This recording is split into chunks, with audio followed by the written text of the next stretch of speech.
Welcome to the Deep Dive. Today, we are really buckling up for a comprehensive look at a truly monumental piece of legislation. We're talking about President Donald Trump's One Big Beautiful Bill Act, often, dubbed the Megabill. This is just a massive package. It just cleared the Senate, actually, thanks to Vice President J.D. Vance's tie-breaking vote. And now it's heading for reconciliation with the House. Make no mistake, this bill looks poised to fundamentally reshape, well, not just the financial landscape, but maybe the very fabric of American life. Exactly. And our mission here really is to unpack this incredibly complex and frankly sprawling document. We're going to look at how it makes past tax cuts permanent, how it allocates truly historic funds for border construction, and critically, how it proposes to finance all these ambitions. And that's through equally historic cuts to the nation's social safety net. Yeah, and what's particularly striking, I think, is this intricate tapestry of winners and losers it seems to weave. This goes far beyond just numbers on a page, doesn't it? Yeah. It's set to redefine the relationship between citizens and their government, impacting everyone from seniors, families with kids, students, taxpayers, all brackets. Yeah. And, of course, the nation's most vulnerable. Precisely. And our aim today is simply to help you navigate these changes. We want to provide a clear understanding of the direct implications. And this is drawn purely from the source material itself. We're here to lay out the specifics, what the bill says, and its projected effects, not to endorse or critique it. All right, let's start then. Let's unpack one of the essential promises of this bill, continued tax relief. The legislation is designed to make permanent nearly all the individual tax cuts from that 2017 law. So we're talking lower income tax rates, that near doubling of the standard deduction. Now, for many people listening, this might not feel like an immediate change in their paychecks, right? But it's actually preventing a tax hike that would otherwise kick in at the end of the year. There's a projected average tax reduction of about $2,900 for households. But, and this seems crucial from the analysis, the benefits are heavily tilted towards the wealthy. That's right. While the average figure sounds significant, the way these cuts are structured, these permanent cuts, and also some specific new deductions, they seem to fundamentally entrench wealth inequality. It looks like it could really widen the gap between the top 1% and everyone else for generations, far beyond current policy. And beyond that broad stroke, what's truly fascinating are the specific targeted tax benefits. For parents, for instance, the child tax credit is permanently increased to $2,200 per child. Then there's this really novel initiative called Trump Accounts. Hold on, Trump accounts for babies. That sounds, completely new. Can you elaborate a bit? How does that work? What's the intended purpose? It's certainly a surprising detail. It is quite novel. The idea, as presented, is to provide a kind of baseline financial start for every new American. It's a direct government deposit, $1,000 into an account for infants born between 2025 and 2028, just a 3-year pilot for now. It's meant to grow over time, though the long-term mechanics beyond that initial seed money aren't fully spelled out yet. Beyond that, seniors also get a temporary boost, $6,000 added to their standard deduction. Okay, so that's the amount of income you don't pay taxes on. Yeah. That could make a real difference for many seniors. It could, yes. And then for certain workers, there's a temporary tax break. It's on up to $25,000 in tip income or $12,500 in overtime pay. Again, temporary. Now, if we connect this back, this broad tax relief, it obviously isn't free. It's being paid for primarily through a really dramatic overhaul of federal support programs. The bill proposes what the source material calls the most significant changes to Medicaid in a generation. It really seems to fundamentally redefine how millions access their health care. That's a powerful statement. Redefines how millions access care. So what are the immediate sort of tangible effects? What's the biggest change in this Medicaid overhaul that listeners need to understand? Well, the most impactful change centers around a new and quite stringent work requirement. It mandates that able-bodied adults aged 19 to 64, and this includes parents of children over 14, they have to work, volunteer, or go to school, for at least 80 hours a month, just to keep their coverage. Beyond that, there are other things, too. More frequent eligibility reviews, new copays. The Congressional Budget Office, the CBO, they project that these changes alone could result in nearly 12 million more people becoming uninsured by 2034. Wow, 12 million. Yeah. And that CBO projection, it isn't just a number, is it? It points towards a potential public health challenge.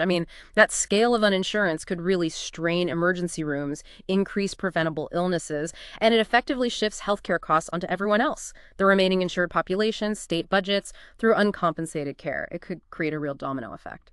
And it's not just Medicaid feeling the pinch, right? The Supplemental Nutrition Assistance Program, SNAP food stamps, faces similar tightening. Work requirements expanded there, too. Yes, expanded to include enrollees up to age 64 and parents of older teens. But here's where it gets, as you said, really interesting and maybe concerning for states. For the first time, many states would be required to cover a portion of the actual benefit costs themselves. Whoa. That sounds like a potential powder keg for state budgets. Yeah. How significant is that shift? What immediate pressure does that put on state lawmakers? Oh, it's a massive shift, truly unprecedented in the program's history. It basically means states will face a choice. Either divert funds from other critical areas, education, infrastructure, whatever, or they'll be forced to cut SNAP eligibility or the services themselves, maybe dramatically. It fundamentally alters that financial partnership between the federal government and the states for these vital programs. And it doesn't stop there. Even Americans who get private insurance through the Affordable Care Act exchanges, they're impacted too. The bill introduces stricter verification requirements, and it ends automatic re-enrollment. The CBO estimates that this alone could cause millions to lose their subsidized coverage. So, okay, let's broaden this out. What does this all mean beyond the individual person losing benefits? Let's talk ripple effects. Communities, state houses. The American Hospital Association has put out these stark warnings, right, that deep Medicaid cuts could trigger a wave of closures, especially rural hospitals. Yes, and that's not just about healthcare access for Medicaid recipients. When a rural hospital closes, it limits access to emergency care, to all care. For everyone in that community, it weakens the whole local infrastructure. You've hit on a crucial point there. It's a systemic shock, potentially. It really is. And it's not just healthcare. Independent grocers, they've also raised alarms. They're cautioning that reductions in SNAP benefits will directly harm local food retailers. These are often, economic anchors in underserved areas. And thinking bigger picture, the financial burden shifting to state governments is huge. Faced with these massive cuts in federal support for Medicaid and SNAP, they'll have these agonizing choices. Either slash benefits further or pull money from schools, roads, police to cover the shortfall. Okay, shifting gears a bit, let's zero in on some of the highly specific provisions. Things may be hidden in the fine print. The bill seems to impact very particular groups and industries. There are some clear losers here, and maybe some surprising ones. Right. This is where the details really paint a picture of the bill's priorities. Take elite private universities, for example. Yeah. The ones with massive endowments. Those huge investment funds built up over decades from donations. Billions, often. Harvard, Yale, Stanford, those types. Exactly. They face a significant tax hike on the income their endowments generate. The bill would raise the tax from the current 1.4% up to a top rate of 8% for the wealthiest institutions. In another very targeted move, the legislation would stop individuals earning more than $1 million a year from collecting unemployment benefits. Okay. And if you're thinking about buying an electric vehicle, maybe act fast. The bill abruptly ends those popular tax credits, the ones up to $7,500 by the end of September. I saw Tesla CEO Elon Musk publicly decried this, said the bill gives handouts to industries of the past while severely damaging industries of the future. That's the quote, yes. And it's not just EVs. The legislation also speeds up the phase-out of tax incentives for solar and wind energy projects. It really signals a decisive shift in national energy policy away from renewables. This also raises questions for students, doesn't it? Especially those thinking about grad school or whose parents might borrow. Absolutely. It looks like the era of, let's say, expansive federal loan programs might be ending. The bill puts new caps on how much graduate students and parents can borrow. It also reduces opportunities for loan deferment and cuts back the number of repayment plans available. Seems to be steering sharply away from those loan forgiveness initiatives we've seen discussed. So this isn't just about debt levels. It could actually reshape who can even afford certain types of higher education. Potentially, yes. It could affect access, career paths.